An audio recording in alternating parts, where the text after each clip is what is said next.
Bonjour, c'est Ursule encore. On est le 3 décembre 2022. Alors, je viens sur la trompette aujourd'hui encore et je viens proclamer le retour de notre Seigneur Jésus-Christ. Amen. Alléluia. Je viens rendre grâce à Dieu, n'est-ce pas? Parce que bon, ça fait quelques jours que je suis venue en ligne apporter un enseignement. Amen. Du côté de ma chaîne, découvrir sa destinée. Amen. Alors, tous les soirs, je suis quand même venue m'asseoir. Et bon, il y a eu plein de choses qui se sont passées. Amen. Et puis, ce qui fait que ça a été un peu compliqué pour moi.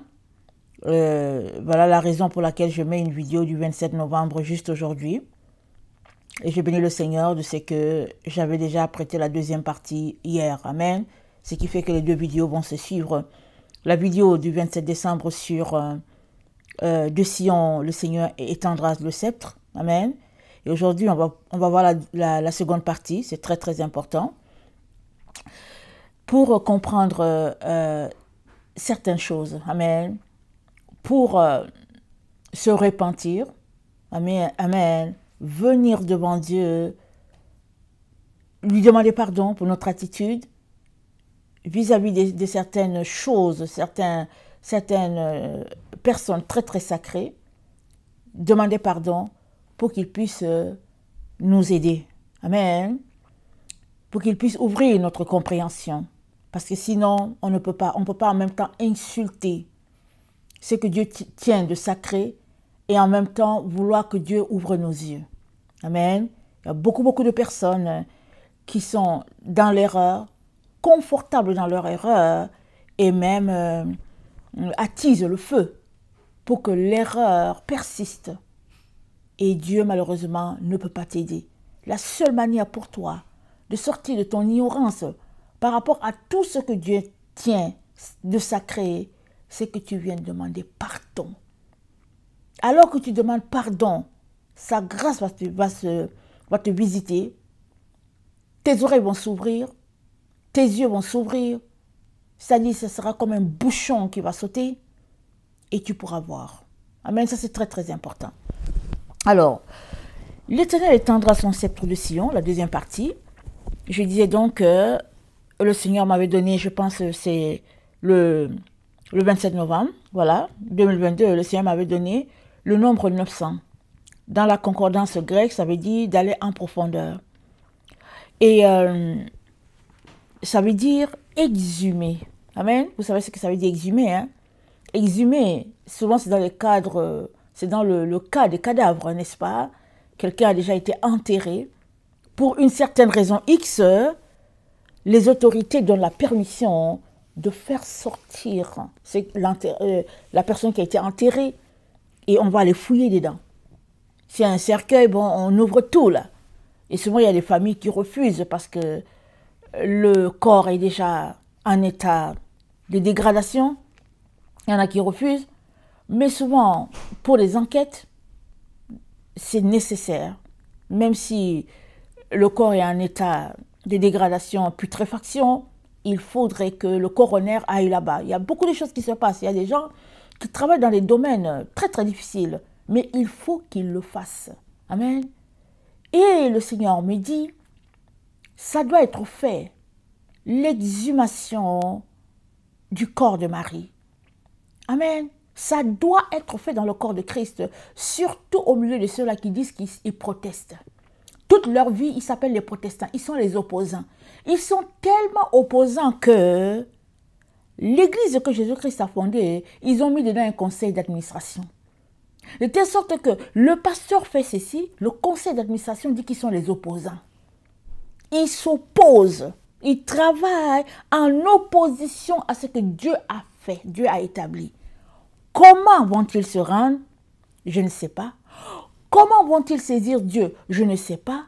Voilà où l'ennemi a conduit la plupart des enfants de Dieu dans l'ignorance la plus totale, surtout s'ils s'appellent des protestants. Qui est venu avant? Je ne sais pas. Est-ce que c'est le protestantisme qui est venu avant la politique? Ou bien est-ce que c'est la politique qui est venue avant le protestantisme? Je ne sais pas. Mais tout ce qu'il y a là de dire, c'est que la politique se fait dans l'église de Jésus-Christ. Et cela ne devrait pas être, cela ne devrait pas être. Pourquoi? Parce que tous les jours on prie. Qu'est-ce qu'on dit? Notre Père qui est aux cieux, que ton nom soit sanctifié, que ton règne vienne, que ta volonté soit faite sur la terre comme elle est faite au ciel. Ta volonté sur la terre comme au ciel. Ça dit au ciel, il n'y a pas d'opposant là-bas. Il n'y a pas les gens qui disent que nous sommes du parti Y, l'autre dit que nous sommes du parti B. Et puis bon, les partis s'opposent. Il n'y en a pas. Il y a une seule loi, alléluia, et c'est la loi de Dieu le Père. Béni sois-tu, éternel Dieu. La seule loi au ciel. Et parmi les enfants de Dieu qui marchent dans la lumière, il y a une seule loi sur la terre. Alors que les enfants de Dieu sont sur la terre, ils fonctionnent avec une seule loi. Alléluia. La loi du ciel. Alors, ils ne s'opposent pas à celle-là que Dieu a choisie. Il a dit, une grâce t'a été faite. Il lui a dit, il dit qu'une grâce t'a été faite, Marie. La grâce t'a été faite. Tu porteras Dieu sur la terre. Voilà la semence de pureté que je veux mettre en toi pour que tu puisses porter Dieu et le répandre sur la terre. Amen, alléluia. Il a trouvé le récipient qui allait le contenir, lui, Dieu. Un récipient de pureté, un récipient de sainteté, un récipient vraiment inégalé. Alors, tout ce qu'elle a dit désormais toutes les générations me diront bienheureuse. C'est tout ce qu'elle pouvait dire. Elle dit, je suis la servante du Seigneur, l'humble servante du Seigneur. Vraiment, qu'il me soit fait selon ta volonté. Et alléluia, les anges se sont réjouis, tout le monde s'est réjoui. Mais il y a juste un groupe ici sur la terre, ils disent qu'ils s'appellent les protestants. Ils ne sont pas d'accord. Ils protestent jusqu'à ce qu'ils écrivent des lois, jusqu'à ce qu'il y en a qui ont écrit la loi en disant que Marie, c'est la mère de Jésus, mais ce n'est pas la mère de Dieu. Toutes sortes d'histoires à dormir debout. Mais le Seigneur ne veut pas que tu restes dedans. Parce que si tu restes dedans, tu vas périr. Parce que tu t'opposes à ce que Dieu a déclaré saint, pur et ce que Dieu a choisi. Ça veut dire que tu t'opposes à Dieu. Ça veut dire que tu oses juger Dieu. Tu oses lui dire, tu sais quoi, tu n'as pas bien fait, tu n'as pas bien choisi. Et les voilà qui sont là, ils se jettent des pierres par-ci, par-là et tout ça. Mais nous sommes dans le temps où tous ceux-là qui marchent selon le ciel et qui sont encore sur la terre, ils sont unis dans ce que leur Père a déclaré. Amen. Voilà pourquoi le Seigneur nous demande d'exhumer le corps de Marie que nous avons enterré. Il demande qu'on puisse l'exhumer. Avec toute la saleté qu'il y a dedans, avec toute la putréfaction, avec tout ce qu'il y a de hideux dans notre esprit, il aimerait qu'on aille regarder dedans. Parce que c'est à notre niveau que la putréfaction se trouve. C'est à notre niveau qu'il y a la puanteur. C'est à notre niveau que c'est du mensonge. Mais au niveau de Dieu, c'est la pureté. C'est la lumière. C'est l'excellence. Amen. C'est que Dieu a déclaré pur. Qui peut dire que c'est impur? Et puis, qui est cette personne? Qui est-elle? Pour oser poser un jugement après le jugement de Dieu. C'est là que nous sommes. Mais le Seigneur, il t'aime tellement qu'il ne veut pas que tu demeures dedans. Il veut te faire sortir de là. Maintenant, veux-tu sortir? Si tu veux sortir, alléluia. Tu te retrouveras à faire partie des enfants de la femme. Mais si tu ne veux pas sortir, ok, tu restes aligné derrière le dragon. Même si tu ne sais pas que tu es avec le dragon, tu es avec le dragon. Et le dragon, non seulement il n'a pas un utérus pour enfanter, parce que c'est un dragon. Il est mâle. Il n'y a pas d'utérus pour enfanter, parce que l'utérus universel, c'est l'utérus de Marie. C'est elle qui enfante. C'est elle. Elle enfante spirituellement, elle a enfanté physiquement son enfant. Et puis, tu peux choisir. Qu'elle soit ta grand-mère ou bien tu refuses, c'est correct. Mais il n'y a pas d'enfants qui maudissent leur grand-mère. Il n'y en a pas. Il n'y en a pas.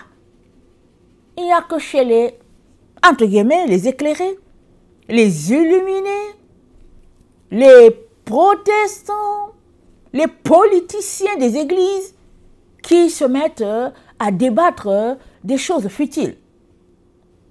Alors 900, je reviens là-dessus, 900 dans la concordance grecque, ça veut dire exhumer, ça veut dire creuser dès l'aube.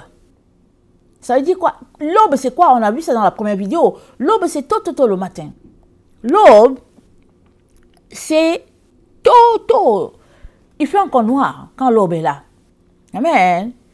Et c'est dit de se lever tôt pour creuser. Ça veut dire qu'il y a des choses à découvrir. Amen. Et Dieu ne nous cache pas qu'il y a beaucoup de choses à découvrir. Moi-même, là, qui vous parle, en tout cas, ce que je vous apporte, je ne sais pas si c'est 1% de tout ce que Dieu en réserve. Moi, je ne sais pas. Mais je bénis le Seigneur du fait que je peux apporter quelque chose. Amen. Et ma prière tous les jours est que le Seigneur me donne de découvrir encore et de découvrir encore. Parce que moi, je fais partie aussi des gens, les protestants, n'est-ce pas? Je suis né, j'ai grandi, j'étais protestante, c'est tout. J'ai regardé autour de moi, ben, on protestait, donc tout le monde proteste, c'est ça. Jusqu'à un moment donné, ben, on grandit, n'est-ce pas? À un moment donné, on s'arrête, on se dit, ok, on proteste pourquoi? J'espère que c'est ça que tu fais. Il faut s'arrêter à un moment donné pour dire, ok, pourquoi je suis dans ce parti-là? C'est quoi l'histoire de ce parti? Mais si tu te rends compte que c'est un faux parti, tu quittes. Pas grave si les gens t'insultent. Mais tu dois quitter pour sauver ta vie. Tu ne protestes pas à vie. Amen. Mais il y en a qui protestent à vie. Et qui a dit? Qui a dit que c'est juste une figurine? Oh non, on a dit, mon grand-père avait dit que mon arrière avait dit que le pasteur de notre église avait dit que, et puis avait dit que. Avait dit que tu vas aller en enfer. Avait dit que ça a une queue. Avait dit que ça fait des queues. Ça dit avait dit que. L'autre avait dit que, il paraît que, et puis il paraît que, et puis il avait dit que ça va former une queue qui va te conduire en enfer. Il est très important que tu sortes des avait dit que, et puis il paraît que, et puis selon tel. Non, sors de là. Va chercher selon Dieu. Qu'est-ce que Dieu a dit à propos, amen, du sceptre de Sion? Qu'est-ce qu'il a dit? Parce qu'il a dit que il étendra son sceptre de Sion. C'est-à-dire que c'est de Sion, alléluia, qu'il va régner. Amen. Notre Dieu va régner de Sion. Et ces choses-là que je dis, tu ne peux les saisir que si tu es déjà allé demander pardon, si tu t'es humilié, la grâce de Dieu va te laver. La Bible dit quoi? Celui qui, si nous confessons nos péchés, il est pur. Il est juste pour nous purifier, pardon. Il est attends, j'oublie le premier mot, mais il est juste pour nous purifier de toute iniquité. Il est fidèle, voilà. Il est fidèle et juste pour nous purifier de toute iniquité. C'est-à-dire que quand Dieu t'a purifié de ton iniquité, que tu peux saisir certaines choses. Mais avant qu'il te purifie, il faudrait que tu aies fait le pas de t'être humilié et de demander pardon. Ce n'est que là que tes yeux vont s'ouvrir aux choses qui sont juste gardées pour les enfants de Dieu. Rappelons-nous, Jésus-Christ a dit à la femme cananéenne, il n'est pas bon de prendre la nourriture des enfants et puis de les donner aux chiens. Et elle a dit, bon, on peut quand même manger ce qui tombe de la table. Le Seigneur a vu beaucoup de foi là-dedans. Mais maintenant, elle a reconnu qu'elle était chienne, excusez-moi le terme.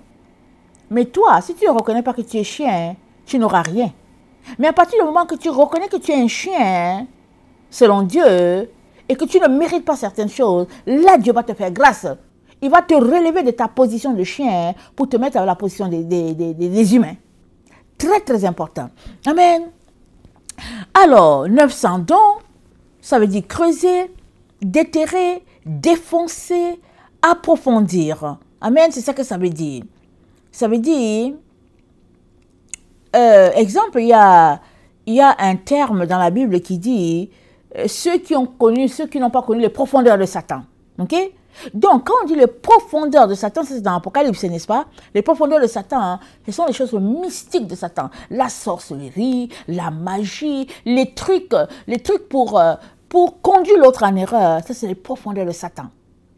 Et le Seigneur aimerait que toi et moi, nous allions creuser, amen, dans les profondeurs de Dieu pour découvrir qui est effectivement la Vierge Marie par rapport à son sceptre qu'il va étendre de Sion. Amen. Alléluia.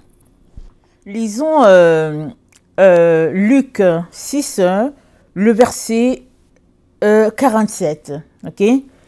Et on va voir qu'est-ce que le Seigneur a pour nous en ce qui concerne de creuser. Amen, en profondeur. Alors, c'est écrit, attendez, je pense que je vais commencer à 45, ok?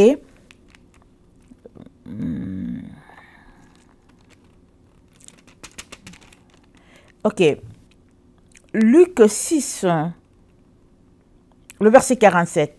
Je vous montrerai à qui est semblable tout homme qui vient à moi, entend mes paroles et les met en pratique. 48. Il est semblable à un homme qui, bâtissant une maison, a creusé profondément et a posé fondement sur le roc. Une inondation est venue et le torrent s'est jeté contre cette maison sans pouvoir l'ébranler parce qu'elle était bien bâtie. Amen. Donc, une maison bien bâtie, c'est une maison qui est bâtie sur le roc et quand le torrent vient, la maison tient. Amen. Pourquoi le torrent? Pourquoi Dieu ne prend pas l'exemple du vent, par exemple? Mais il parle du torrent. Nous savons que le torrent, c'est un flux d'eau, n'est-ce pas, qui vient en rafale. Hein? Et puis, on connaît le torrent quand le tsunami, il est décrit au-delà du torrent. Mais un torrent qui vient, ça vient avec une force. Amen. Et c'est dit qu'une maison qui est bâtie sur le roc tient. Amen, ça tient. Alors, je suis allée regarder les différents nombres dans la concordance grecque. Alors, c'est dit qu'une personne qui bâtit sur le roc, elle est semblable à un homme qui a bâti sa maison, ok? Et la personne a creusé une fois, elle a creusé profondément, ça fait 2 fois le mot creuser, et a posé le fondement sur le roc. Donc, il faut creuser encore, après quoi tu pourras poser ton fondement sur le roc. Amen. Il y a un roc qui est là, ok? Mais il faut d'abord que tu le trouves. Amen. Et pour trouver le roc, il faut creuser. Amen. Et le Seigneur nous a donné le nombre 900, qui veut dire creuser, qui veut dire exhumer. Amen. Et le Seigneur nous dit, dans le cadre de la Vierge Marie, il faudrait exhumer le corps que nous avons enterré. Amen. Ce n'est pas le Seigneur qui a enterré le corps, c'est nous qui l'avons enterré. Le Seigneur nous dit de l'exhumer. Alors qu'on l'exhume, il nous dit de creuser.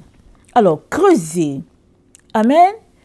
Et ça dit, ça parle de la maison, ok? C'est comme une personne qui, en bâtissant une maison, amen, et c'est dit, la maison, c'est la maison familiale. Je suis allée regarder les explications, ils disent, c'est comme la maison familiale, amen, et la personne a posé le fondement sur le roc. Alors, le fondement, c'est le 23-10, c'est dit, quelque chose mis en terre, amen, qui est un fondement. C'est-à-dire, ce roc-là, il est déjà placé en terre. Mais il faudra qu'on le trouve. Donc, il nous faudrait trouver ce roc. Mais avant de trouver le roc, pour bâtir la maison, nous sommes appelés à creuser. Mais nous creusons où? Nous creusons, amen, sur le sol, qui est l'endroit où Dieu veut que la maison soit construite. Alors que nous creusons ce sol-là, c'est le sol de Marie. Nous le creusons. Nous le creusons seulement parce que ce sol regorge de beaucoup de richesses. Nous le creusons. Et le trésor est caché dedans, dans ce sol-là. Mais il faut creuser ce sol-là pour trouver le roc. Et une fois que tu trouves le roc, tu bâtis sur le roc. Amen. Donc, je continue d'expliquer ce que le Seigneur m'a montré. Alors, dans 900, le nombre 900, le nombre 900 nous renvoie au nombre 901, qui veut dire creuser profondément très tôt le matin. Amen. Et puis évidemment, si quelqu'un se lève à midi qu'il veut commencer à creuser, nous comprenons que la personne qui a commencé à creuser le matin à 5 heures sera plus avancée que lui à midi. Si toi tu commences à creuser à midi, celui qui a commencé à creuser à 5 heures est avancé de 7 heures sur toi. Voilà, le Seigneur te dit, il faut décreuser. Amen. Aller en profondeur sur le sujet de la Vierge Marie, sa fille. C'est la fille de notre Dieu, n'est-ce pas? Très, très important. Alors, maintenant, il renvoie aussi au nombre 522 dans la concordance hébreu. Dans la concordance hébreu, ça que j'ai reçu le nombre 22 dans la concordance hébreu, et ça dit, attendez, ça dit creuser et trouver la ville, c'est dit la ville-mère, voilà. Donc, c'est-à-dire la Vierge Marie, c'est comme la ville-mère. Elle est une ville. Amen. Elle est une ville et c'est dit la ville-mère. Et Dieu a donné l'exemple de 2 Samuel 20, le verset 19. Ça, c'est quand tu tapes la concordance grecque. Ok? Quand tu tapes la concordance en hébreu, excusez-moi, ça te donne le chiffre, ça te réfère, pardon, à 2 Samuel 20, le verset 19. 2 Samuel 20, le verset 19, ça dit ceci. 2 Samuel 20, le verset 19. Ça dit, je vais lire où là? Ok, je vais lire à partir de 16. Alors, une femme habile se mit à crier de la ville. Écoutez, écoutez, dites, je vous prie à Joab, approche jusqu'ici, je vais te parler. S'il s'approcha d'elle, et la femme dit, es-tu Joab? Il répondit, je le suis. Et elle lui dit, écoute les paroles de ta servante. Il répondit, j'écoute. Et elle lui dit, autrefois, on avait coutume de dire que l'on consulte Abel. Et tout se terminait ainsi. Je suis une des villes paisibles et fidèles en Israël. Et tu cherches à faire périr une ville qui est une mère en Israël? Pourquoi détruirais-tu l'héritage de l'Éternel? Donc Joab, il est venu contre Israël, n'est-ce pas? Et elle lui dit que c'est une ville. L'endroit qu'il veut détruire là, c'est une ville. Elle lui dit, et tu cherches à faire périr une ville qui est une mère en Israël. Amen. Ça, c'est en Israël. Cette ville-là, elle est une mère en Israël. Amen. À combien plus forte raison, la femme que Dieu a choisie, qui est une mère pour toute l'humanité. À combien plus forte raison, l'utérus, la matrice que Dieu a choisie pour porter ses enfants, doit-elle être honorée, doit-elle être élevée au plus haut niveau par les créatures de Dieu. Amen. Si nous refusons de nous accorder avec Dieu pour son choix, la nature, elle s'accorde avec Dieu. Les animaux s'accordent avec Dieu. La végétation s'accorde avec Dieu. Il n'y a que les êtres humains qui disent qu'ils sont les contestateurs, qui sont les opposants. Et ils savaient que ça se trouve dans la maison de Dieu. Ceux-là même qui disent qu'ils parlent en langue, ceux-là même qui disent que Dieu leur parle, ceux-là même qui disent qu'ils seront sauvés. Ceux-là qui se disent amis de Dieu, proches de Dieu, c'est eux qui passent le temps à insulter le choix de Dieu. Et Dieu t'offre de te repentir parce qu'on est dans le temps de la justice de Dieu. Toute injustice sera réprimée. Il faut que tu le saches. Je viens de te dire ce qu'il y en est. Toute injustice sera réprimée. Peu importe ton âge, peu importe ta fonction. Ok?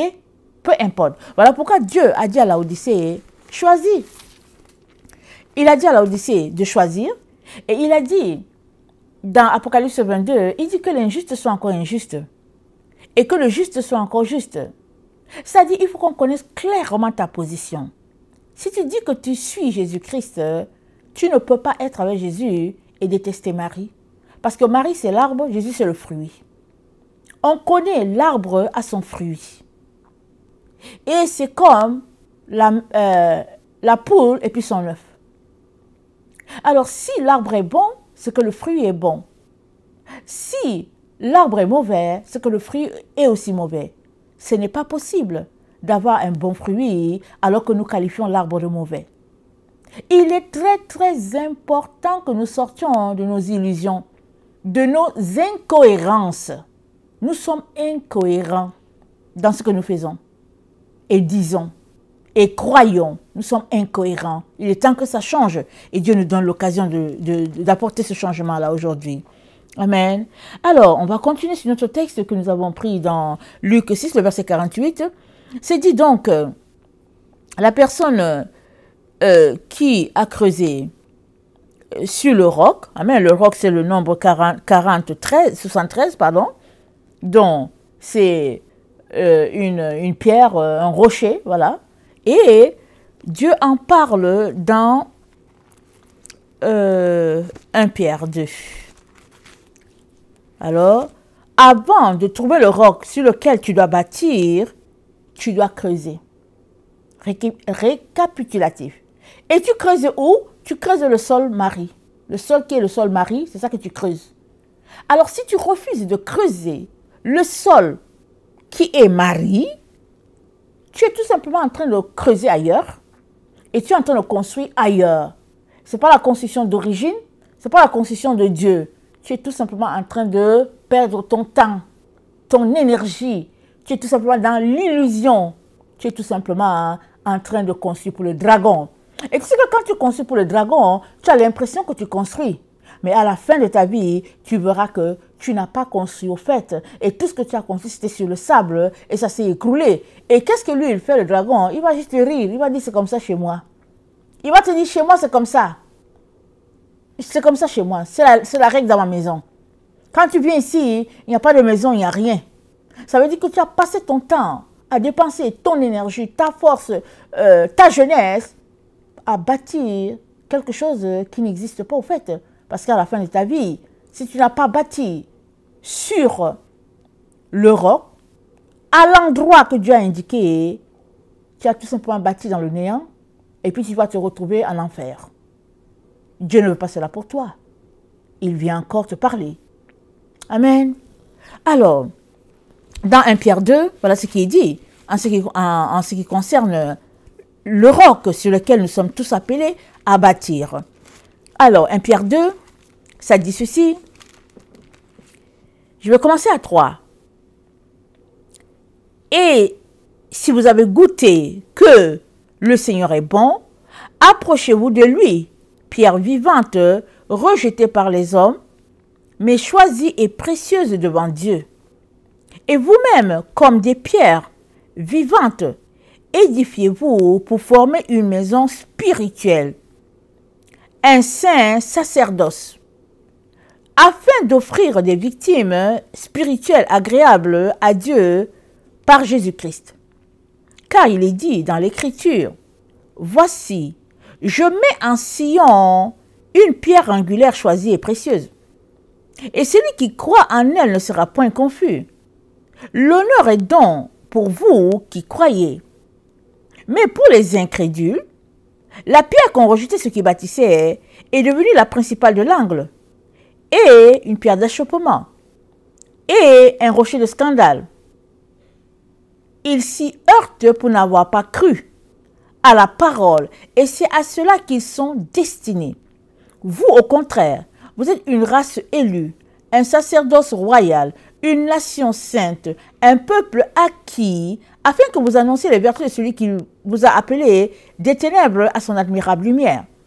Vous, qui autrefois n'étiez pas un peuple et qui maintenant êtes le peuple de Dieu. Vous qui n'aviez pas obtenu miséricorde et qui maintenant avez obtenu miséricorde. Amen. Alors, c'est dit quoi? Verset 6. Car il est dit dans l'Écriture, « Voici, je mets en Sion une pierre angulaire choisie et précieuse. » Dieu a mis ça en Sion. Mais Sion, c'est où? Sion, c'est un endroit. Sion, c'est vaste. Sion, c'est la cité de David.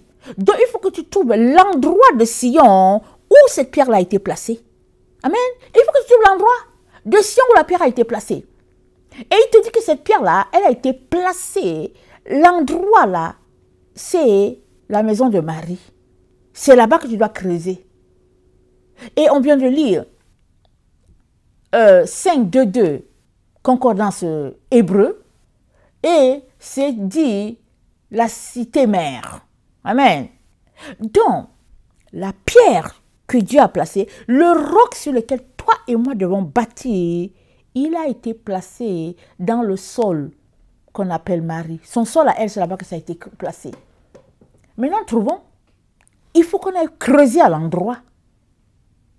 Et quand on va creuser à l'endroit, on va trouver le roc. Et on doit creuser profondément.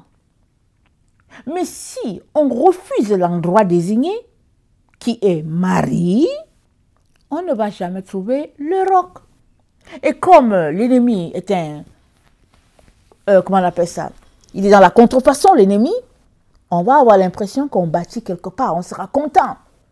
On va bâtir.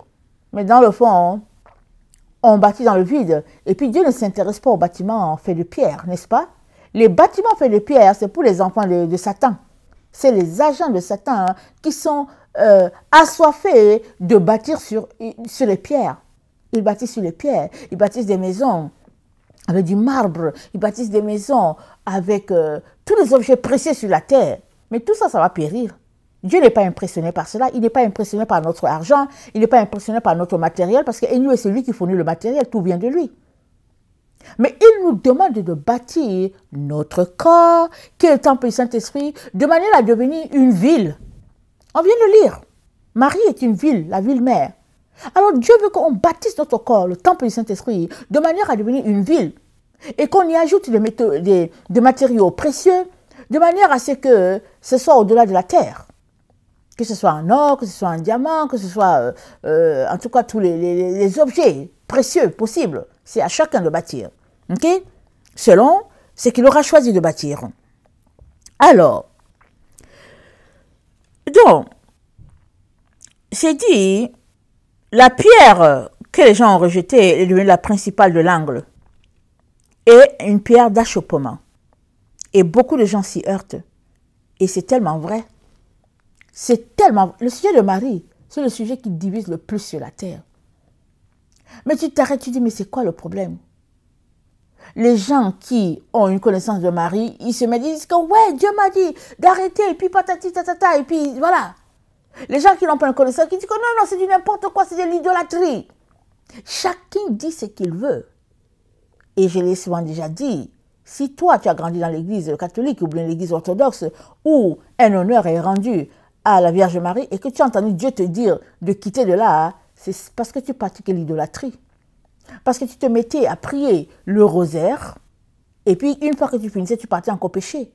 Et Dieu te dit de quitter de là, parce que le feu va te consumer, tu vas mourir sur le champ, si tu te laisses là-dedans. Rappelons-nous les enfants du sacrificateur, Finé et puis Ophni, je pense, les deux. Ils ont amené le faux feu dans la maison de Dieu. Le feu les a consumés, cramés, brûlés sur le champ. Parce qu'ils n'ont pas honoré Dieu et ils ont envoyé le faux feu, ce que Dieu n'avait pas demandé. Alors Dieu t'aime tellement qu'il te dit arrête, arrête, arrête. Il te dit d'arrêter. Parce qu'une fois que tu te mets à prier, exemple, le rosaire, qui sont les prières que notre Seigneur nous a appris, que les disciples nous ont appris, une fois que tu te mets à prier ça, tu es en train de dire que tu as choisi le chemin de la sainteté, le chemin de la pureté. Mais si tu es là, tu pries le rosaire, et puis tu t'en vas, tu fais des bêtises, tu avortes, tu fais des choses terribles, tu reviens, tu pries le rosaire, et puis tu t'en vas, tu te prostitues, tu fais le rosaire, tu t'en vas chez les marabouts, et puis tu retournes, tu fais le rosaire. Mais voyons donc, ça ne va pas. Ce n'est pas un talisman, le rosaire, ce n'est pas du talisman. Et normal que Dieu te dise, sors de là mon enfant. Mais sinon, si tu as une relation avec Dieu et que tu le cherches, Dieu va s'organiser pour te parler, pour te dire, mon fils, ma fille, jette ton filet de tel côté. C'est ça qu'il va te dire.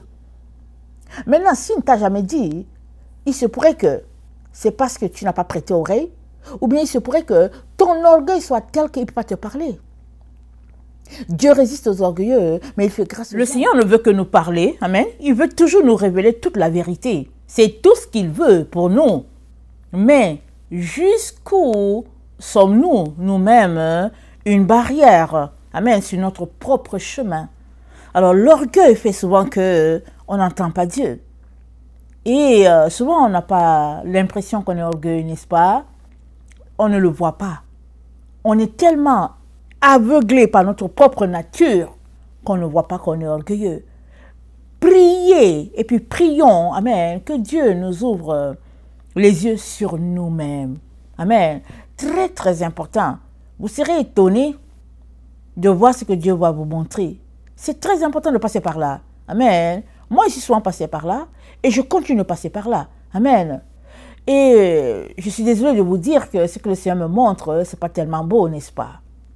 Mais il faut venir s'humilier. La première fois que Dieu m'a parlé, amen, j'étais encore sur le campus universitaire, je cherchais sa face et tout, et je lui avais donné un délai, amen. Et je priais, je cherchais sa face, je priais, je jeûnais et tout. Mais le jour que Dieu s'est révélé à moi, vous savez ce qui s'est passé? Je me suis battue avec une femme. La femme, elle me ressemblait, mais ce n'était pas moi. Elle était grande, elle était imposante. En tout cas, c'était une femme, en tout cas, vraiment, tout un monument. Mais je me suis battue avec cette femme-là. Je me suis battue jusqu'au matin. Alors je sors de mon rêve, je dis, mais c'est quoi ce rêve bizarre-là? C'est quoi cette bagarre-là? C'est quoi? Le Seigneur me dit, mais au fait, tu t'es battue avec l'image que tu as de toi. Il dit, tant et aussi longtemps que cette image n'est pas brisée, je ne peux rien faire avec toi. Voilà pourquoi il fallait que tu te battes. Et tu t'es battu. Il m'a dit, la vraie Ursule, là, de petite qu'elle est là, elle a remporté la victoire sur l'autre, là. Mais l'autre était un monument. C'était terrible. À un moment donné, je pensais qu'elle allait m'écraser, elle allait finir avec moi. Mais par la grâce de Dieu, je me suis battue. J'ai dit, non, non, non, non, non, je me suis battue. Et après, je fais toujours cet exercice-là, souvent, je vous le donne aussi. Quand il arrive dans ma vie que je n'entends pas Dieu, c'est-à-dire je prie, je ne l'entends pas, je prie, je ne l'entends pas, je dis, mais qu'est-ce qui se passe? Qu'est-ce qui se passe? Vous savez que souvent, il peut arriver qu'il y ait un péché qui est là et puis on ne se rend pas compte, ok? Alors, je prends le temps devant Dieu. Et souvent, c'est souvent juste une petite chose, juste toute petite. Peut-être que ma fierté a pris le dessus sur une situation. Si bien que Dieu ne me parle pas. Donc moi, ici, là, je dis, mais moi, je ne sais pas ce que j'ai fait. Je cherche et puis je ne trouve pas. Jusqu'à ce que, par la grâce de Dieu, il me ramène à une conversation, il me ramène à une attitude. Et puis je dis, ah, ici, là, Seigneur, pardonne-moi, hein, parce que vraiment, j'étais fâchée. Donc, cet exercice-là que je le fais même envers mes enfants. Vous comprenez? Parce qu'en tant que mère, on peut, comment on appelle ça? On peut exercer notre autorité tellement forte sur les enfants qu'on déborde au fait. Parce que quand Dieu nous reprend, il est notre Père, n'est-ce pas? Mais il nous reprend toujours dans l'amour. Mais souvent, en tant que les humains, on est des personnes faibles, ok? Souvent, l'enfant fait quelque chose et la correction qu'on apporte, elle est trop grande par rapport à l'erreur de l'enfant. Amen. Et il faut faire attention. Souvent, parce que Dieu s'attend à ce qu'on soit sa main auprès des enfants. Mais il ne veut pas qu'on les écrase. Amen. Et aussi, en tant qu'une femme, si tu es une femme et que tu es un homme, tu es marié, tu es un homme dans ta vie, peu importe la situation dans laquelle tu es avec ton mari, tu lui dois respect. Oui, tu lui dois respect. Tu dois respecter la personne, peu importe vos problèmes et tout, tu dois respecter. Tu dois toujours s'aimer l'amour autour de toi. Toujours. Ça, c'est très important. Dieu regarde tout cela. Ça, c'est des choses qui peuvent te bloquer sur ton chemin. C'est bien que ton orgueil prend le dessus et puis tu es là, tu dis que ouais, mais bon. Et puis bon, Marie a fait comme si Marie allait en haut, Marie allait en bas. Alors que tu es carrément dans l'erreur. Mais qu'est-ce que Dieu va faire de plus pour t'aider à sortir de là? Qu'est-ce qu'il va faire? Que de t'envoyer des messages. Des messages, la Bible dit quoi? Dieu parle tantôt d'une manière, tantôt d'une autre, et nul n'y prend garde. Dieu peut te parler par un enfant. Dieu peut te parler vraiment la manière la plus simple, il te parle. Mais si tu ne prends pas garde à ce qu'il dit, et que tu bottes cela en touche, surtout si c'est un enfant qui te parle, ben voilà, ton orgueil l'aura emporté et tu seras là dans le flou, en train de critiquer, en train de juger celle-là que Dieu a choisie. Amen. Le chant, la Bible dit quoi? Il y a un proverbe que Jésus-Christ a donné. Il a dit, un homme cherchait une perle. Il a creusé, creusé, creusé jusqu'à... Il a trouvé la perle. Finalement, qu'est-ce qu'il a fait? Il a acheté tout le champ. Alléluia, amen. Il a acheté tout le champ. Il a bien caché le truc. Il a acheté tout le champ pour que ça lui appartienne. Mais le champ, c'est Marie. Marie, c'est le champ. Le roc, il est là-bas dedans. Dans ce champ-là, il est caché là-dedans. Mais si tu ne sais pas, tu vas passer ta vie à raconter des histoires, à dormir debout, en disant que ouais, elle a fait comme ci, elle a fait cela, et que bon, Jésus mon sauveur, Jésus mon bien-aimé. Et quand tu vas fermer tes yeux à ce monde, Jésus va juste te regarder. Parce que ce que tu as fait, les dégâts que tu as fait sont tellement énormes, surtout que tu ne penses pas qu'elle puisse avoir quelque chose à voir dans ton salut. Et j'ai fait sortir une annonce, n'est-ce pas? Le Seigneur dit, elle est co-rédemptrice. Tu montes, tu descends, tu vas à gauche, tu vas à droite, ça ne changera pas cette parole. Ça ne changera pas parce que c'est ce qu'elle est. Alors, qu'est-ce qu'il faut faire? Parce qu'à certains moments, il faut se regarder soi-même pour dire, Seigneur, pardonne-moi. De quoi je me mêle? C'est-à-dire, il est important de s'arrêter pour se poser la question. C'est quoi mon problème avec Marie? Pose-toi la question, Dieu va t'aider. Elle t'a fait quoi? Elle t'a juste donné un fruit. Avec le fruit, tu peux t'habiller. Le fruit, tu peux le manger.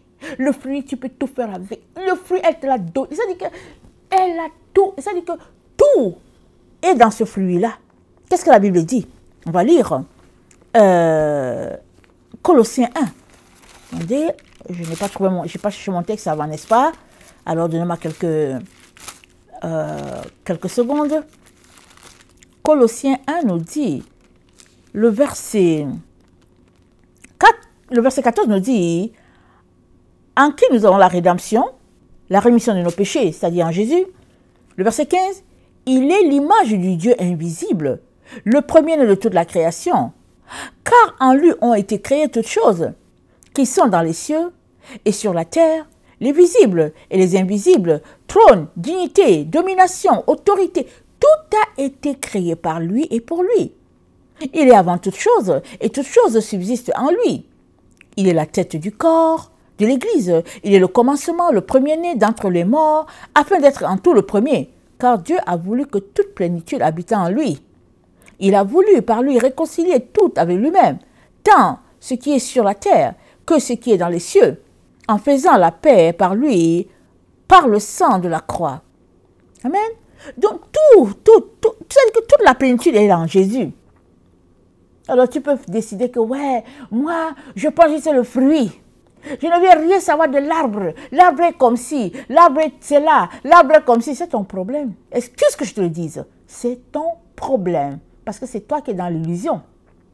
Parce que pour Dieu, dans son principe de création, il nous a donné les arbres et il avait déjà mis la semence dans l'arbre. Chacun vient avec sa semence. Il avait déjà mis la semence en Marie. Il avait déjà dit, il avait déjà mis la semence dans cet arbre-là qui est Marie. Il l'a mis. Quand tu es venu au Seigneur, elle avait déjà accouché son enfant. Elle avait déjà son fruit. On t'a informé que Jésus-Christ est celui qui sauve et puis elle ne peut rien parce qu'elle est juste une femme. On t'a informé de ça. C'est pourquoi tu traînes ce mensonge-là. Mais maintenant, le Seigneur veut changer le mensonge en vérité. Mais est-ce que tu veux? Parce qu'on est à l'heure où tout mensonge sera reprimé. Tous ceux qui choisissent la voie du mensonge, Dieu leur envoie une puissance d'égarement. Tous, ils seront égarés. Dieu a voulu comme ça. Voilà pourquoi il est important que tu cherches où se trouve la vérité. Dans tout ce que tu dis, dans tout ce que tu fais, tu dois être pleinement dans la vérité. Parce que si tu traînes le mensonge avec toi, le mensonge va se transformer en puissance d'égarement, tôt ou tard. Et ce n'est pas la faute de Dieu. Lui, il veut t'aider. Amen. Alors, Donc, on a déjà vu que c'est la matrice universelle, c'est la mer et tout. Et on est appelé à creuser, creuser en profondeur. Et toujours, on est dans notre texte de Matthieu 6, le verset 48. Et, attendez, Matthieu, le verset 48. Et ça dit, attendez, il a creusé profondément et a posé le fondement sur le roc. C'est le fondement qu'on pose sur le roc. Ça dit qu'il y a un roc qui est là déjà, que Dieu a déposé. Alors, il nous faut creuser. Et une fois qu'on creuse, qu'on trouve le roc, on place notre fondement. Alléluia. OK? Et puis maintenant, il dit, une inondation est venue et le torrent s'est jeté contre cette maison sans pouvoir l'ébranler. Une inondation est venue. Pourquoi Dieu parle d'inondation? La parole de Dieu, c'est de l'eau, n'est-ce pas? C'est l'eau. Il a dit à la femme samaritaine, si tu savais celui qui te parle là, tu lui aurais demandé de l'eau, il t'aurait donné l'eau vive. Amen. Alors le torrent est venu, c'est-à-dire que l'eau est venue. Mais la maison qui a été bâtie sur le roc a tenu. Regardons autour de nous, depuis que Jésus-Christ est passé sur la terre, regardons toutes les religions, regardons tous les enseignements, les faux enseignements qui sont sur la terre, regardons la mauvaise eau, l'eau sale, l'eau boueuse, où les gens se réjouissent en disant qu'ils ont la bonne eau. Ils ont beau faire les publicités en disant que ouais, voici l'eau qui est là, buvez, et puis tout ça, ça ne change rien, que c'est de la mauvaise eau. Parce que l'eau de source, elle vient directement du trône de Dieu. Et tu ne peux avoir l'eau de source que si tu es dans la vérité. Alors, c'est dit donc que le torrent est venu et il a bousculé. Et la maison qui était bâtie, qui était bien bâtie, la personne a creusé, elle a trouvé le roc, elle a mis son fondement. Cette maison-là, ça dit qu'elle n'a pas bougé devant le torrent d'eau. Mais c'est l'autre maison qui s'est ébranlée. Ça dit que le torrent est venu s'est ébranlé. Mais le solide fondement de ce qui a été bâti sur la vérité demeure. Amen. Peu importe la force de l'eau, la force du torrent. Alors, regardons Jérémie 47. Jérémie 47. Le verset... attendez, c'est quel verset? Jérémie 47, le verset 2. Parlant de torrent.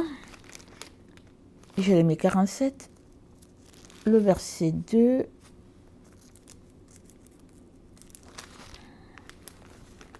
Ça dit, ainsi parle l'Éternel, voici des eaux s'élèvent du septentrion. Elles sont comme un torrent qui déborde. Elles inondent le pays et ce qu'il contient, les villes et leurs habitants. Le septentrion, c'est où? C'est dans l'hémisphère nord, c'est là où nous sommes. Là où nous sommes, là où je suis. Amen. L'hémisphère nord, l'Occident. Amen. C'est là. Alors, on sait aujourd'hui que l'Église occidentale a envoyé la terre. C'est partout. C'est partout. C'est eux qui ont pris le dessus, c'est eux qui connaissent. Évangile de prospérité, tous les pasteurs qui sont dans l'évangile de prospérité, ils ont des avions, des hélicoptères, ils ont des châteaux, toutes sortes d'histoires, ils disent qu'ils sont fils d'Abraham. Donc, Dieu nous dit que l'eau est venue du septentrion. Et ça, il dit, voici les eaux s'élèvent du septentrion. Elles sont comme un torrent qui déborde. Elles inondent le pays et ce qu'il contient, les villes et leurs habitants. Les hommes poussent des cris. Tous les habitants du pays se lamentent à cause du retentissement des sabots de ces puissants chevaux, du bruit de ces chars et du fracas des roues. Les pères ne se tournent pas vers leurs enfants, tant les mains sont affaiblies. Parce que le jour arrive où seront détruits tous les Philistins, exterminés tous ceux qui servaient comme d'auxiliaires à Tyr et à Sidon. Car l'Éternel va détruire les Philistins, les restes de l'île de Caphtor. Gaza est devenu chauve, Ascalon est dans le silence, le reste de leur plaine aussi. Jusqu'à quand te feras-tu des incisions? Ah, épée de l'Éternel, quand te reposeras-tu? Rentre dans ton fourreau, arrête et sois tranquille. Comment te reposeras-tu? L'Éternel lui donne des ordres. c'est contre Ascalon et la côte de la mer qu'il la dirige. Amen. L'Éternel va frapper de son épée tous ceux-là qui envoient la mauvaise eau, tous ceux-là qui baignent dans la mauvaise eau, tous ceux-là qui boivent la mauvaise eau, ils seront détruits. Dieu ne veut pas cela pour toi. Et il te dit, bâtis ta maison sur le roc. Et il te dit, le champ aux airs, c'est la maison de Marie. C'est la maison. J'ai déjà fait plusieurs vidéos dessus. C'est la maison. C'est l'endroit où tu dois aller creuser. Maintenant, si toi tu penses que tu peux creuser ailleurs, ok, c'est correct, c'est ton choix. Mais sache que il n'y a que ceux-là qui creusent au bon endroit, c'est-à-dire les enfants de la femme, ceux qui creusent dans sa maison, dans sa cour là, dans son champ là. C'est eux qui, au fait, seront reconnus être à la maison. Ils creusent déjà à l'endroit, ils seront déjà à la maison. Mais tous les autres qui ont creusé à côté, ben voilà, ce sera tant pis pour eux. Et le Seigneur ne veut pas cela pour toi. Alors, une nation est jetée contre la maison, et puis, sans pouvoir l'ébranler, je suis toujours dans Luc 6, le verset 48. Alors, on a lu 1 Pierre 2, Exode 25, le verset 10 à 22, nous dit ceci. On retourne dans le tabernacle. Vous savez, on ne peut pas parler de Marie et ne pas parler du tabernacle. Ce n'est pas possible. Marie, elle était là depuis le temps du tabernacle. Alors, Exode 25, le verset 10. Ils feront une arche de bois d'acacia, sa longueur sera de 2 coudées et demi, sa longueur sera de 2 coudées et demi, sa largeur d'une coudée et demi et sa hauteur d'une coudée et demi. Tu la couvriras d'or pur, tu la couvriras en dedans et en dehors, et tu feras une bordure d'or tout autour. Tu fondras pour elle 4 anneaux d'or, et tu les mettras à ses 4 coins. 2 anneaux d'un côté et 2 anneaux de l'autre côté. Tu feras des barres de bois d'acacia et tu les couvriras d'or. Tu passeras les barres dans les anneaux sur les côtés de l'arche pour qu'elles servent à porter l'arche. Les barres resteront dans les anneaux de l'arche et n'en seront point retirées. Tu mettras dans l'arche le témoignage que je te donnerai. Tu feras un propitiatoire d'or pur, sa longueur sera de 2 coudées et demi et sa largeur d'une coudée et demie. Tu feras 2 chérubins d'or, tu les feras d'or battu aux 2 extrémités du propitiatoire.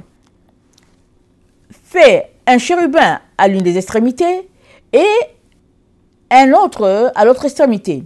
Vous ferez les chérubins sortant du propitiatoire à ces 2 extrémités.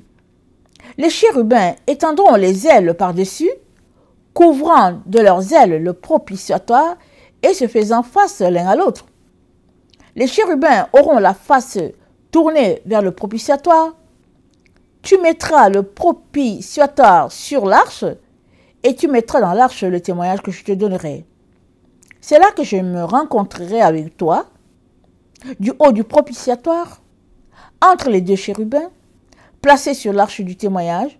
Je te donnerai tous mes ordres pour les enfants d'Israël. Donc voilà, Dieu a indiqué l'endroit où il va rencontrer Moïse. Il dit là où il y a l'arche. Il dit du haut du propitiatoire, il y a 2 anges qui sont là. Dieu dit c'est là que je vais te parler. Et j'ai déjà fait une vidéo en disant que Marie c'est l'arche. L'arche de l'alliance c'est Marie. Et Dieu dit que dans l'arche il y a un témoignage. Il dit le témoignage, il a dit le témoignage. Or le témoignage c'est les tables de loi, c'est la manne, c'est le bâton de Aaron, la verge, la houlette avec laquelle Dieu dirige son peuple. Voilà ce qu'il y a voilà ce que Dieu appelle témoignage. Ça veut dire quoi? Ça veut dire que depuis le temps où Moïse parlait avec Dieu, que Dieu lui donnait des instructions, Marie était là, elle était témoin aussi. Évidemment, Jésus, c'est Dieu, mais elle aussi, elle était là. Elle est l'arche. C'est pas parce que c'est fait de bois, et puis c'était quoi? C'était une figure des choses à venir, c'est ça que la Bible dit. Tu ne peux pas l'enlever. Tu ne peux pas enlever Marie de ta vie. Tu ne peux pas. Tu as beau faire. Il y a des gens qui viennent, ils grattent leur peau là, parce que leur peau est brune là. Ils regardent, ils disent que ma peau est brune, je n'aime pas. Ils s'en vont prendre les produits, des savons, ils s'asseyent là, ils frottent pour enlever leur peau brune pour devenir un peu plus claire. C'est votre problème, ça ne change rien. Ça ne change rien. Les gens peuvent te voir en regardant, on dit que, ah, mais c'est quoi, est-ce qu'elle est blanche? Est-ce qu'elle est albinos? On regarde, on te regarde. Mais ça ne change rien. Tu es toujours brune. Tu ne peux pas changer. Dedans au dehors, tu es brune. On ne peut pas enlever ça. Alors, pourquoi perds-tu ton énergie? Pourquoi es-tu dans l'illusion? Pourquoi gaspilles-tu ton argent? Pourquoi perds-tu ton temps à t'asseoir pour frotter ton corps? Ça ne peut pas changer. Accepte donc qui tu es et loue le Seigneur de ce qui t'a créé brune. La plus belle des peaux sur la terre. Alléluia, amen. Vas-tu arrêter? Vas-tu arrêter d'enlever, de dénaturer tout ce que Dieu a fait de toi? Vas-tu arrêter de rendre hors nature, juste pour le plaisir des yeux? Parce que ton problème est très profond, toi qui fais ça. Tu as un problème. Tu n'as pas accepté qui tu es.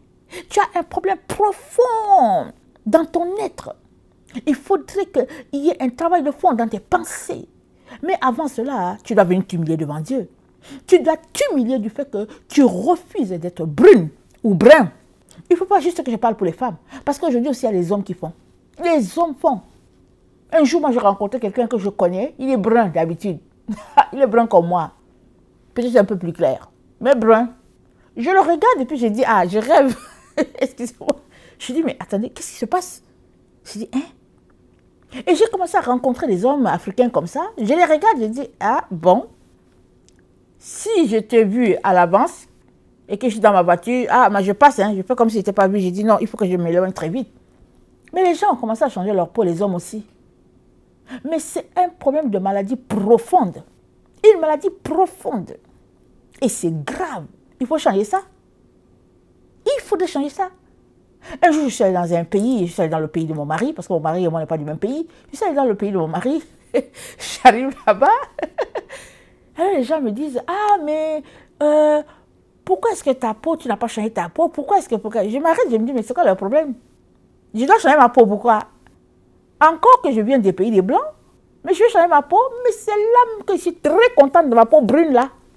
Je vais changer ma peau, pourquoi? J'ai demandé, mais pourquoi vous voulez que je change ma peau? Oh non, mais c'est que quand la peau est brune, c'est apprécié. Je dis, apprécié par qui? Par le diable ou bien par Dieu? C'est quoi l'histoire? Moi, j'ai changé ma peau.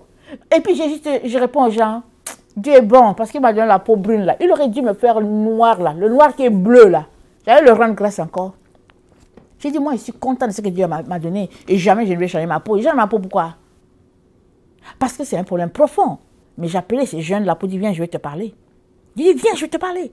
Alors, je parlais à toutes ces jeunes filles là pour dire, arrêtez, arrêtez tout ça. Arrêtez. C'est quoi le problème? Alors, tout cela pour revenir au fait que nous avons un problème sérieux, profond, souvent, et on n'est même pas conscient. Et on veut que Dieu réponde à nos prières. Et on veut se retrouver dans la présence de Dieu. On prie pour le paradis. On se retrouve à l'église, on sautille jusqu'à qu'on est rassasié. On donne notre dîme, on donne pour les missions. On se dit, on va faire, oh Dieu va me voir, oh Dieu me regarde-moi et tout ça. Mais non, ça ne change rien. Tant et aussi longtemps que tu ne vas pas pratiquer la loi, la doctrine établie par Jésus-Christ, tu es tout simplement dans l'illusion. Parce que la loi de Dieu, c'est ça la lumière des nations. C'est la lumière qu'il nous a donnée, qui éclaire tout homme. Alléluia, merci Seigneur. Tu ne veux pas pratiquer ce que Dieu a dit, ben tu vas rester dans ton illusion. Mais si tu choisis de pratiquer, Dieu va te guérir, il va te restaurer. Amen. Et je t'encourage fortement à sortir de là, mon frère, à sortir de là, ma soeur, parce qu'on est complètement à la fin. Et tu ne peux pas contourner le dossier Marie. Ce n'est pas possible. Ce n'est pas possible. Tu ne peux pas jeter. Ce n'est pas possible. C'est l'arbre et puis Jésus-Christ, c'est le fruit. Va donc devant Dieu. Crie à lui pour qu'il enlève les écailles de tes yeux. Et si tu es de ceux-là qui passaient ton temps à insulter Marie, va donc demander pardon. Commence par là. Demande pardon de l'avoir insulté. Tu as insulté ta grand-mère. Demande pardon jusqu'à ce que tu es rassasié. Et après, va devant Dieu, plaider ta cause. Dieu va te faire grâce. Amen. Il va te faire grâce. Parce que nous tous sommes du nombre. Il va te faire grâce. Mais seulement, commence par faire ce que tu dois faire. Amen. Que de sauter les étapes en disant que ouais, il va me sauver, il va me faire ceci et tout. Mais retourne à la base. La base, c'est là-bas l'endroit où on creuse pour que la maison soit solide. Alors que les torrents débordés viennent avec la mauvaise eau. Amen.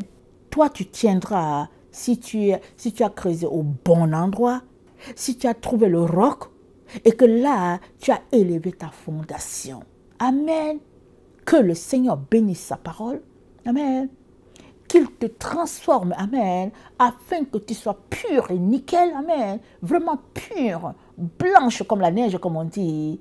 Et que sa grâce te visite de telle sorte que tu sois compté parmi les élus. Alléluia. Je vous aime beaucoup. Et Dieu davantage. Maranatha. Jésus revient. Amen et amen.